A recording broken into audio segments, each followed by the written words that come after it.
Millionaire marries a poor, fat woman as a bet. But he's shocked by what happens next. Marcus Chen stood at the altar in his $1,000 suit, looking down at the woman beside him with barely concealed disgust. Her name was Sarah Martinez, a grocery store cashier who wore a dress 2 sizes too small because it was the only one she owned. His friends watched from the pews, smirking behind their champagne glasses. They'd bet him $50,000 he couldn't go through with marrying someone like her. Someone poor, someone fat, someone completely beneath his world of penthouses and private jets. He planned to collect his winnings, file for divorce in 6 months, and forget this whole humiliating chapter of his life. But Marcus had no idea that this cruel joke was about to become the most profound lesson he'd ever learned. As the officiant pronounced them husband and wife, Marcus caught a glimpse of something unexpected in Sarah's eyes. Not desperation or gratitude like he'd expected, just quiet dignity and a hint of sadness, as if she knew exactly what this was but had her own reasons for saying yes.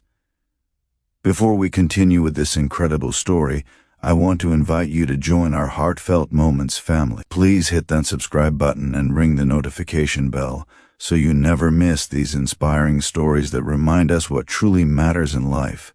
Drop a like if you believe in the power of second chances, and comment below about a time when someone's kindness changed your perspective. Your support means the world to us. Now let's get back to Marcus and Sarah's unbelievable journey. The first week of their arrangement was exactly what Marcus expected. He gave Sarah a credit card with a modest limit, showed her to the guest bedroom in his downtown loft, and made it clear she was to stay out of his way. He went to work, attended his social events alone, and barely spoke to her beyond basic pleasantries. Sarah didn't complain. She simply thanked him, explored the city during the day, and was always asleep by the time he came home late at night.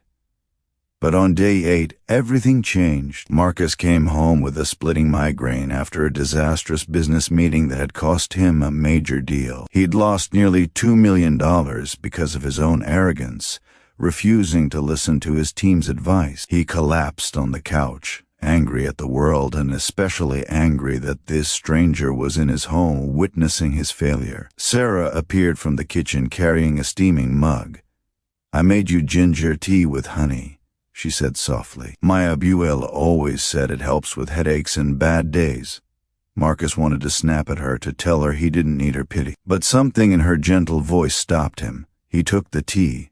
It was perfect. Over the following weeks, Marcus began noticing things he'd been too prejudiced to see before. Sarah woke up at 5 every morning, not to bother him, but to walk to the nearby park where she volunteered feeding homeless people before they started their day. She used his grocery allowance to buy extra food, which she donated to a shelter. When his housekeeper mentioned her daughter was sick, Sarah spent an entire afternoon at the hospital with him, even though she'd only met the woman twice. She asked for nothing. She simply gave. One evening, Marcus found Sarah sitting at the kitchen table with his mail, which she'd organized by importance. "I hope you don't mind," she said. "I noticed you were stressed about bills, so I created a simple system. And I called about that disputed charge on your credit card. They're refunding you $3,000. Marcus stared at her. He spent money carelessly, never tracking anything, assuming his wealth was infinite. This woman who had nothing was teaching him about financial responsibility. "Why are you doing all this?" he finally asked. "You know what this marriage is. You know we're not really." Sarah met his eyes with that same calm dignity from their wedding day. "I know exactly what this is, Marcus. You needed someone to humiliate, and I needed health insurance for my mother's cancer treatment. We both got what we needed from this arrangement. But that doesn't mean we have to be cruel to each other. Kindness costs nothing." Her words hit him like a physical blow. He'd never even asked why she'd agreed to marry him. He'd been so consumed by his own cruel game that he'd never considered she might be fighting her own battles. That night, Marcus couldn't sleep. He thought about the man he'd become.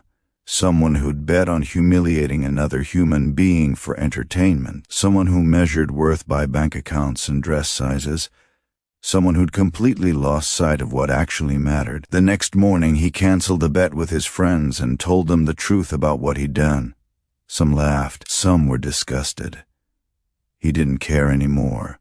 Then he did something he should have done months ago. He actually talked to Sarah. He learned about her mother's illness, her dreams of becoming a teacher, her volunteer work, and the countless small ways she made the world better despite having so little. Over the next few months, Marcus and Sarah became genuine friends. He helped pay for her mother's treatment without being asked. She helped him reconnect with his estranged sister.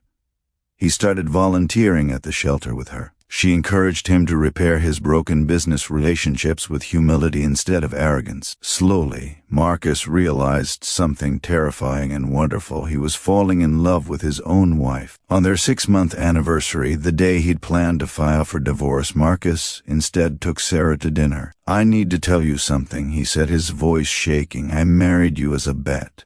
To humiliate you. I was cruel and shallow, and I'm so sorry. I'll understand if you want to leave, but I'm hoping you'll give me a chance to be the husband you deserve. Not because of any arrangement, but because you've shown me what it means to be truly wealthy, rich in kindness, in compassion, in love." Sarah was quiet for a long moment. Then she smiled, tears streaming down her face. "I know about the bet, Marcus. I overheard your friends at the wedding, but I also saw you change. I saw you become the man you were always capable of being. That's worth more than any apology." Their story didn't end with a fairy tale transformation.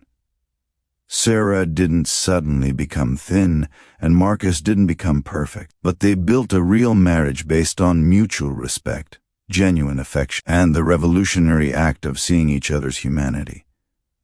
They adopted 2 children who needed homes. They started a foundation helping families afford medical care. And every single day they practiced the simple truth Sarah had known all along. Kindness costs nothing, but it's worth everything. Remember, you never know whose life you might change with a single act of compassion. Subscribe to Heartfelt Moments for more stories that restore your faith in humanity.